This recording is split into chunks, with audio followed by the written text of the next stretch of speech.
हा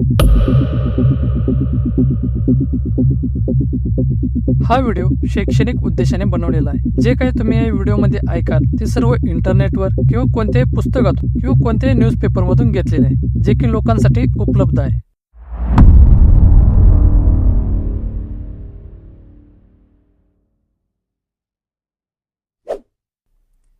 नमस्कार मित्रांनो, माझं नाव रुपेश। स्वागत आहे तुमचं क्राईम स्टोरी इन मराठी चॅनलवर।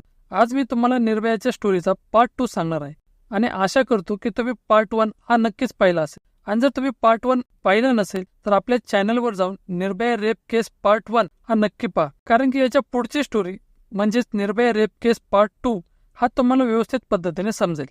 जसं की पार्ट 1 मध्ये मी तुम्हाला सांगितलं, 16 डिसेंबर 2012च्या रात्री एका चालत्या बसमध्ये निर्भया आणि तिच्या मित्रावर त्या 6 लोकांनी कशा पद्धतीने हैवानीतपणा केला आणि त्यानंतर कसे त्या दोघांना दवाखान्यात नेण्यात आले, मग दिल्ली पोलिसांनी कसे 48 तासांच्या आतमध्ये या 6 पैकी 4 आरोपींना पकडले। मग आता घटना याच्या पुढची। आता निर्भयाला न्याय मागण्यासाठी इंडिया गेट पासून ते पूर्ण दिल्लीमध्ये मोर्चे निघू लागले होते। निर्भयाच्या सुखरूपतेसाठी काही ठिकाणी मेणबत्त्या पेटवल्या जात होत्या आणि सगळेच लोक देवाकडे प्रार्थनाही करत होते की निर्भया लवकरात लवकर बरी व्हावी। आणि मोर्चे निघाल्यामुळे एक गोष्ट चांगली झाली की पोलिसांवरती प्रेशर आलं आणि हे इतकं महत्त्वाचं झालं होतं की बाकीचे राहिलेले 2 आरोपी त्यांना लवकरात लवकर पकडलं गेलं पाहिजे। पण हे दोनही आरोपी फरार होते। एक आरोपी होता अक्षय कुमार उर्फ ठाकूर, ज्याला पकडण्यासाठी पोलिसांची एक टीम बिहारला पोहोचली होती, आणि दुसरा होता राजू। जी टीम अक्षय कुमारला पकडण्यासाठी बिहारला गेली होती त्यांना अक्षय कुमार कुठे आहे हे कळलं होतं, तरी पण तो आणखीन पोलिसांच्या ताब्यात आला नव्हता। दिल्ली पोलिसांनी तिथल्या लोकल पोलिसांच्या मदतीने अक्षयला पकडण्यासाठी पूर्ण प्लॅनिंग करून जाळं पसरवलं होतं। आता फक्त वाट पाहणं होतं की अक्षय या जाळ्यात अडकण्याची। पण हा जो राजू होता त्याचा ना एक फोटो होता, ना त्याचा ॲड्रेस होता, ना त्याचा फोन नंबर होता, नाही तो कोणत्या एका ठिकाणी कामाला होता।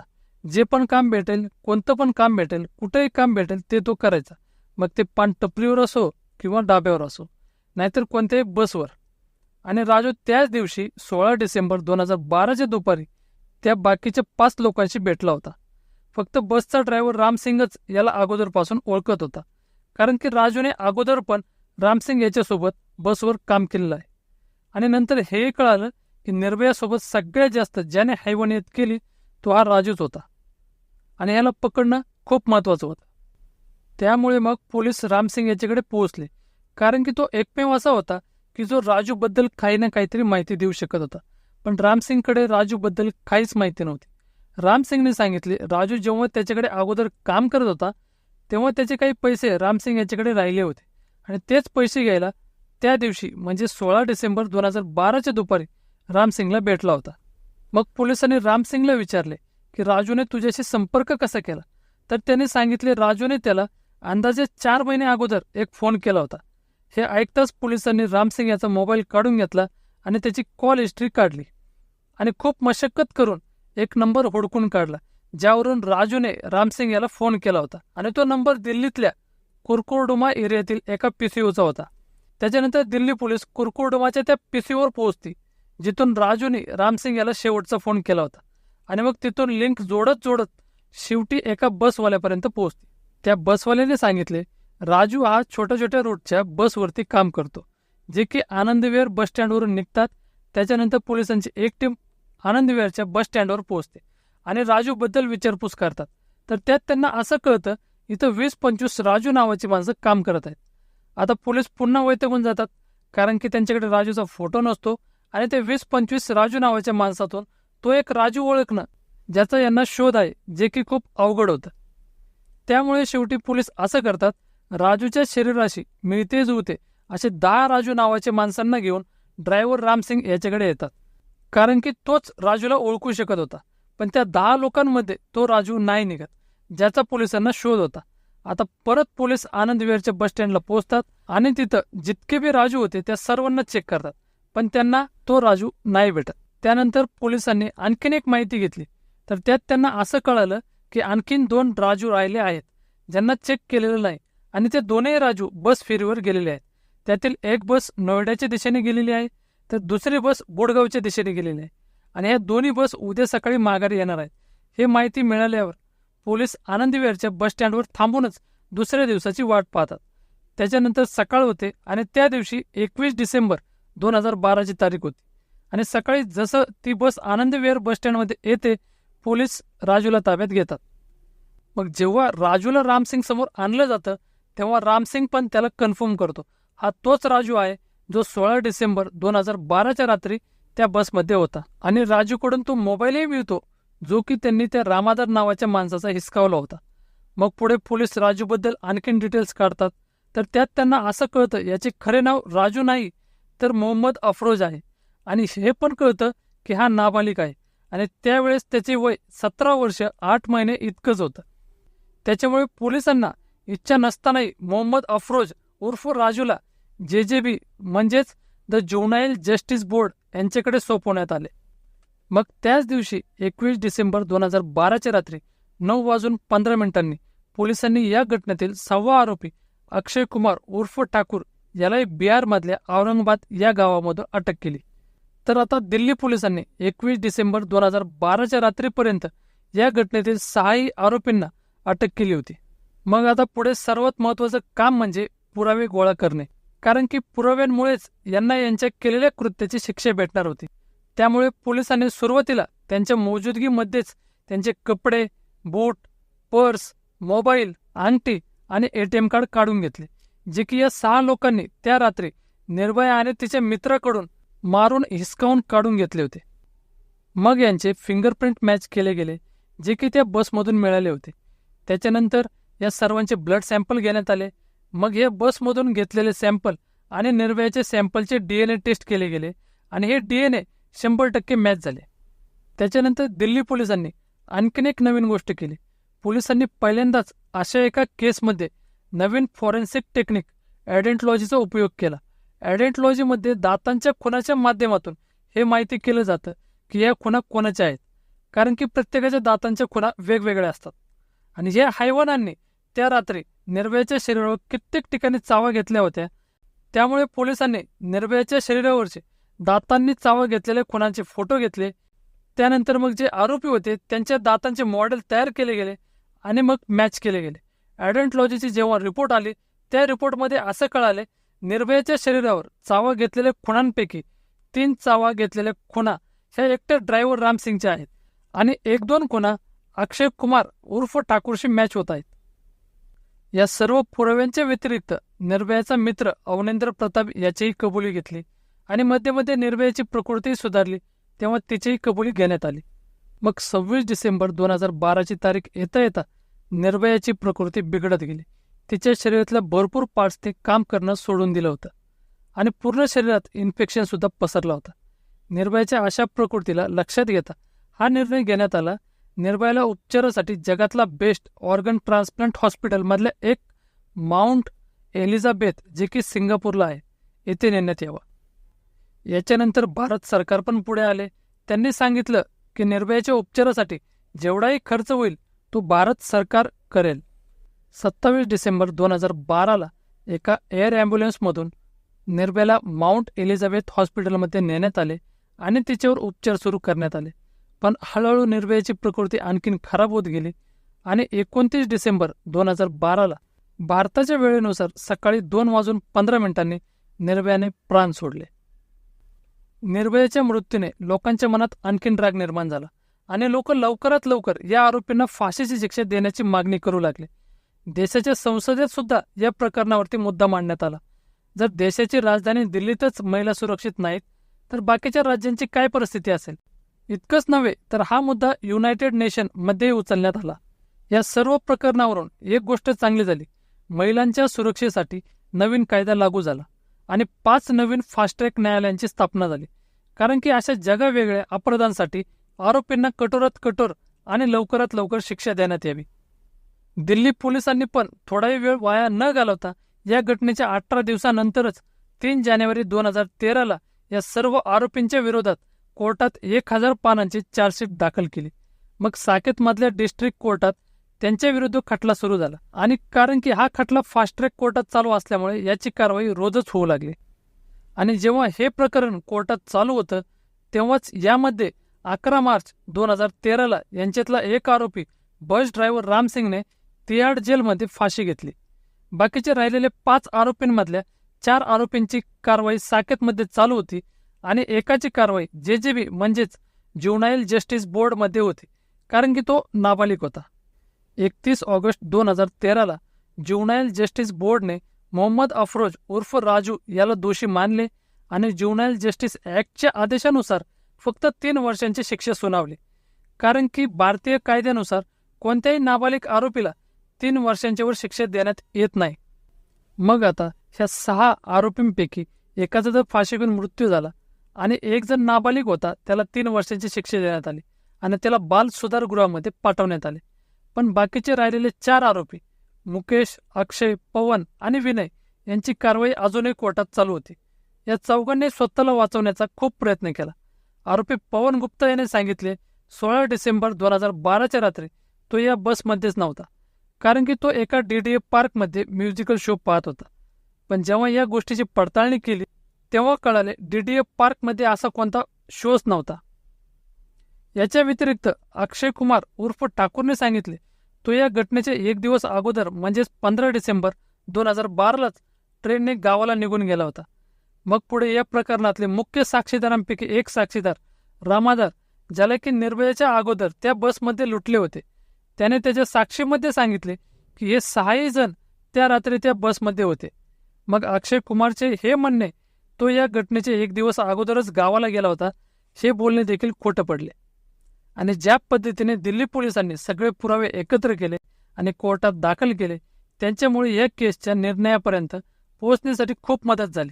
एवढंच नव्हे तर कोर्टाने देखील दिल्ली पोलिसांचे आभार मानले. या घटनेच्या 9 महिन्यानंतर 10 सप्टेंबर 2013ला बाकीचे 4 आरोपी मुकेश, अक्षय, विनय आणि पवन यांना या घटनेसाठी आरोपी मानले आणि किडनॅपिंग, रॉबरी, गँगरेप, मर्डर आणि अटेम्प्ट टू मर्डर या आरोपांखाली या चौघांना मृत्यूदंडाची शिक्षा सुनावण्यात आली. याच्यानंतर हे 4 आरोपी ह्या निर्णयाच्या विरुद्ध दिल्ली हायकोर्टात पोहोचले, पण हायकोर्टाने देखील ह्या केसला rarest of the rare case मानले आणि मग 6 महिन्यानंतरच 13 मार्च 2014ला हायकोर्टाने त्यांच्या निर्णयावर या 4 आरोपींना मृत्यूदंडाच्या शिक्षेसाठी कायम ठेवले. त्याच्यानंतर पुढे हे लोक देशातलं सगळ्यात मोठं न्यायालय सुप्रीम कोर्टात पोहोचले आणि सुप्रीम कोर्टात या निर्णयाच्या विरुद्ध एक याचिका दाखल केली. आणि दुसरीकडे ज्युनाईल जस्टिस बोर्डने 3 वर्षाच्या शिक्षेनंतर 20 डिसेंबर 2015ला मोहम्मद अफरोज उर्फ राजू याला सोडले, ज्यामुळे काही ठिकाणी विरोधही झाला, पण या विरोधचा काहीच उपयोग झाला नाही. याच्यानंतर इकडे सुप्रीम कोर्टात जेव्हा या प्रकरणासाठी निर्णय घेण्यात आला तेव्हा सुप्रीम कोर्टाच्या 3 न्यायाधीशांच्या बॅचने 5 मे 2017ला त्यांच्या निर्णयामध्ये या घटनेला सदमे की सुनामी असा उल्लेख केला आणि 4 आरोपी मुकेश, अक्षय, विनय आणि पवन यांना फाशीच्या शिक्षेसाठी योग्य मानले आणि यात पुढे कोणत्याही पद्धतीने बदलाव करायचा नाही असे सांगितले. मग आता देशातल्या सगळ्या न्यायालयांचे दरवाजे यांच्यासाठी बंद झाले होते.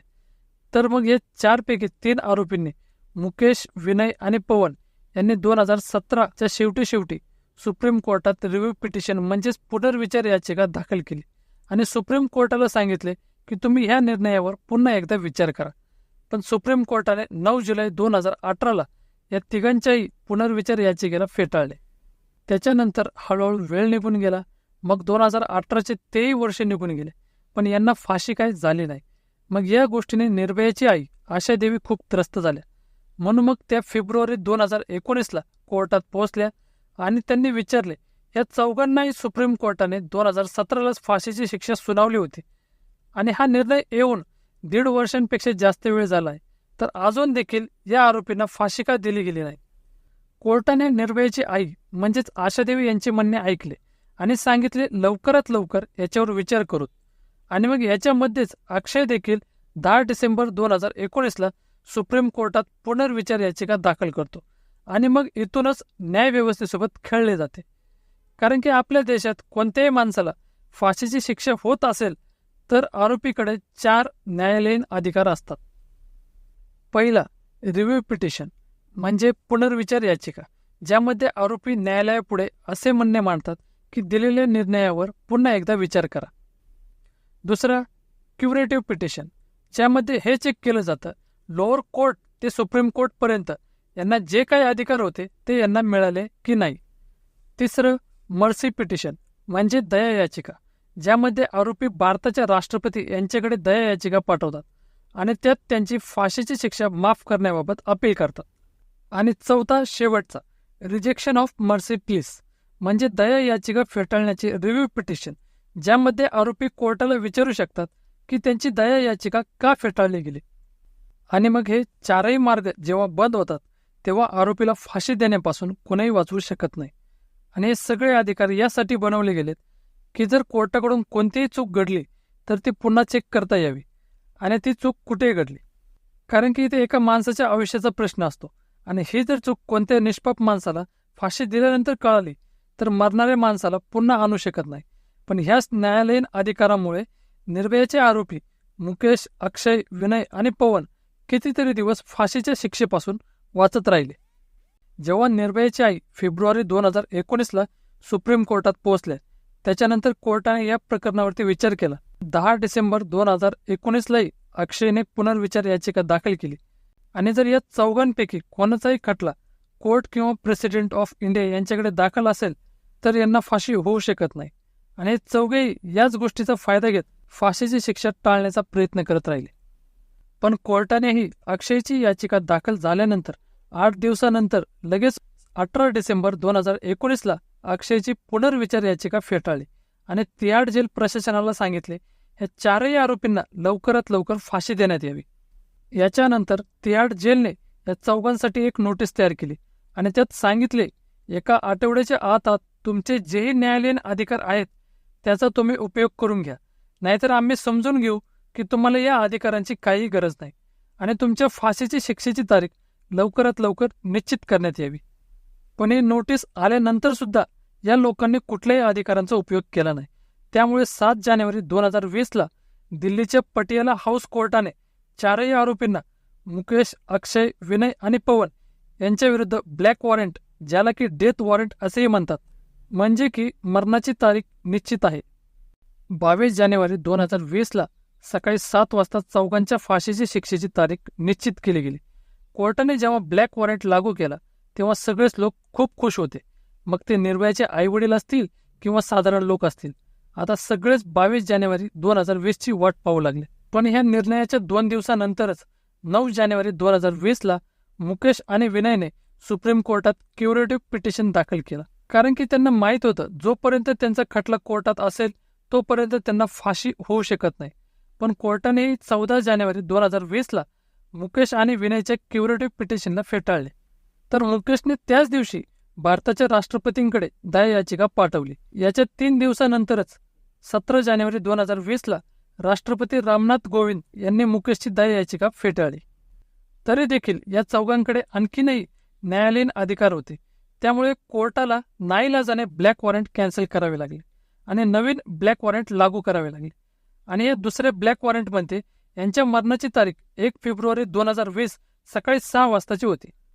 याच्यानंतर या सगळ्या आरोपींनी एक एक करून न्यायालयीन अधिकारांचा वापर करू लागले आणि कधीही हे चौघं एक सोबत एक अधिकारांचा उपयोग करत नव्हते. कधी कोण दया याचिका टाकायचं आणि ती फेटाळली की दुसरं क्युरेटिव्ह पिटिशन दाखल करायचं, कारण की त्यांची फाशीची तारीख लांबत राहावी.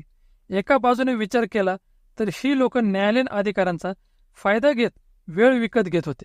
29 जानेवारी 2020 पर्यंत मुकेशचे सगळे न्यायालयीन अधिकार संपले होते. आणि जर जेल प्रशासनाने ठरवले असते तर मुकेशला 1 फेब्रुवारीला फासावर देण्यात आले असते.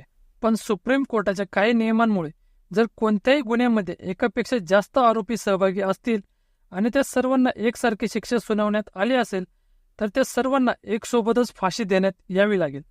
आणि याच कारणांमुळे दुसरा ब्लॅक वॉरंटही कॅन्सल करण्यात आला. कोर्टाने जेव्हा दुसरे ब्लॅक वॉरंट कॅन्सल केले तेव्हा कोर्टाने उद्देशून सांगितले बाकीच्या आरोपींनी त्यांचे न्यायालयीन अधिकार पुढच्या एका आठवड्याच्या आत उपयोग करून घ्या.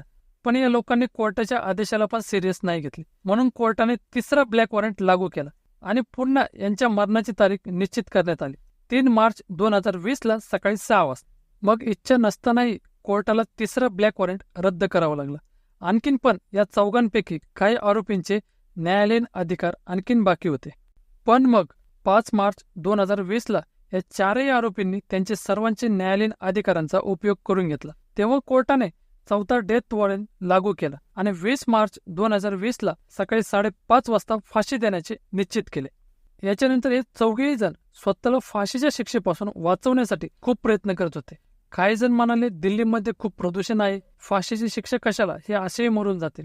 तर काही जण असेही म्हणाले माणसाचे आयुष्य खूप कमी झालं आहे आणि फक्त 50-60 वर्षातच मरून जात आहे, मग यांना फाशी का देण्यात यावी. तर कोणी कोर्टात क्युरेटिव्ह पिटिशन घेऊन गेलं, तर कोणी दया याचिका घेऊन गेलं, तर कोणी ICJ म्हणजे इंटरनॅशनल कोर्ट ऑफ जस्टिस पर्यंत पोहोचले. इतकंच नाही तर या आरोपींचे वकील AP सिंग 20 मार्च 2020 सकाळी फाशीच्या काही तास अगोदरच सुप्रीम कोर्टात पोहोचले आणि या सगळ्या आरोपींच्या फाशीच्या शिक्षेवर बंदी घालण्यात यावी अशी याचिका दाखल केली. पण सुप्रीम कोर्टाने यांच्या सगळ्या याचिका फेटाळल्या आणि सांगितले तुम्ही फक्त कोर्टाचा वेळ वाया घालवत आहात आणि या केस संदर्भात यापुढे कोणतीही सुनवाई होणार नाही. याच्यानंतर कसं का होईना शेवटी जाऊन या घटनेच्या 7 वर्ष 3 महिने आणि 4 दिवसानंतर हे चारही आरोपी मुकेश, अक्षय, विनय आणि पवन यांना 20 मार्च 2020 सकाळी 5:30 वाजता तिहाड जेलमध्ये एक सोबत या चौघांनाही फाशी देण्यात आली. आणि मग जेव्हा या चौघांनाही त्यांच्या कर्माची फळं मिळाली तेव्हा निर्भयाच्या आईने निर्भयाच्या फोटोला मिठी मारत म्हणाले आज तुला न्याय मिळाला. त्या दिवशी दिल्ली आणि पूर्ण देशात आनंदाचे वातावरण होते, कारण की त्या निर्भयाला न्याय देण्यासाठी लोक 7 वर्षापासून लढत होते आणि ती लढाई त्यांनी 20 मार्च 2020 तेव्हा जिंकली जेव्हा निर्भयाच्या आरोपींना फाशीची शिक्षा देण्यात आली. आज आपल्याला त्या लोकांचे आभार मानले पाहिजे ज्यांच्यामुळे निर्भयाला न्याय मिळाला. एक आभार त्या आईचे जिने कधीच तिची हिंमत हारू दिली नाही आणि लोअर कोर्ट ते सुप्रीम कोर्टापर्यंत प्रत्येक त्या तारखेला उपस्थित राहिल्या आणि त्यांनी एकही तारीख चुकू दिली नाही. आणि जर ह्या नसत्या तर काय माहिती ह्या आरोपींची शिक्षा आणखीन किती दिवस लांबत राहिली असती. आणि एक आभार त्या राजकुमार सिंग यांना ज्यांनी 16 डिसेंबर 2012 त्या रात्री निर्भया आणि तिच्या मित्राची मदत केली. आणि हे जर नसते तर काय माहिती आणखीन किती वेळ त्यांना त्या थंडीमध्ये तडफडत राहावं लागलं असतं. आणि हे निश्चित होतं निर्भयाला दवाखान्यात नेण्या अगोदरच तिचा जीव गेला असता. आणि एक आभार त्या दिल्ली पोलिसांची टीम आणि DCP छाया शर्मा यांचे ज्यांनी या केसवर लवकरात लवकर कारवाई केली आणि या आरोपींना दिवस रात्र एक करून पकडले. आता इथं चौघांनाही त्यांच्या कर्माची शिक्षा मिळाली, पण प्रश्न आणखीन आहेत. जेव्हा निर्भयाचे प्रकरण घडल्यानंतर मोर्चे निघाले आणि कायद्यात बदल करण्यात आले त्यानंतर काय बलात्काराच्या घटना कमी झाल्या? तर उत्तर आहे नाही. या उलट बलात्कार आणि रेपचे केसेस दिवसेंदिवस वाढतच आहेत. आणि काय माहिती रोज कितीतरी निर्भयांना त्यांच्या स्वतःची इज्जत गमावी लागत आहे. तर ही होती निर्भयाची सुरुवातीपासून ते शेवटपर्यंतची स्टोरी. मला नक्की कळवा तुम्हाला ही क्राईम स्टोरी ऐकून कसे वाटले. आणि तुम्हाला जर हा व्हिडिओ आवडला असेल तर जास्तीत जास्त शेअर आणि लाईक करा. आपल्या चॅनलला सबस्क्राईब पण करा जेणेकरून तुम्हाला आपल्या चॅनलवर व्हिडिओ अपलोड झाल्यानंतर लगेचच तुम्हाला नोटिफिकेशन देखील येईल. तर चला तर मित्रांनो भेटूयात पुढच्या व्हिडिओमध्ये. तोपर्यंत धन्यवाद.